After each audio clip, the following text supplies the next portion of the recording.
আবারও খবরের শিরোনাম হয়েছে ফ্রান্সের পাহাড়ে ঝুলন্ত তলোয়ার।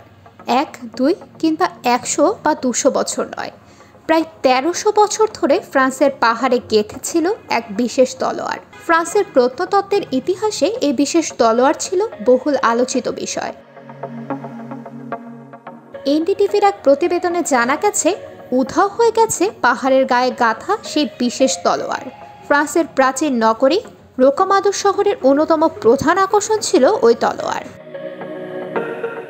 স্থানীয় পুলিশ ধারণা করছে মাটি থেকে 100 ফুট উপরে পাহাড়ে গেঁথে থাকা এই তলোয়ার চুরি করেছেন কেউ। কিভাবে এটি চুরি হয়েছে তা নিয়ে কাজ করছে তদন্তকারীরা। রোকামাদুরের মেয়র এ প্রসঙ্গে বলেন, তলোয়ারটি রহস্যজনকভাবে উধাও হয়ে যাওয়ায় স্থানীয়রা বিচলিত। উত্তেজনা ছড়িয়ে পড়েছে সবার মাঝে। বিশ্বাস করা হয় এই তলোয়ারের সঙ্গে শহরের মানুষের ভাগ্য জড়িয়ে রয়েছে। এটি চুরি হয়েছে বিশ্বাস করতে পারছেন না অনেকে।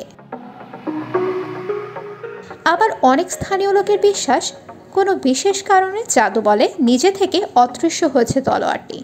নদী দিয়ে ঘেরা এবং পাহাড় কেটে তৈরি করা এই শহরে বিশ্বের নানান প্রান্ত থেকে অনেক পর্যটক আসতেন এই তলোয়ারের দর্শন পেতে। তবে সম্প্রতি তলোয়ারটি পাহাড় থেকে রহস্যজনকভাবে উধাও হয়ে যায়।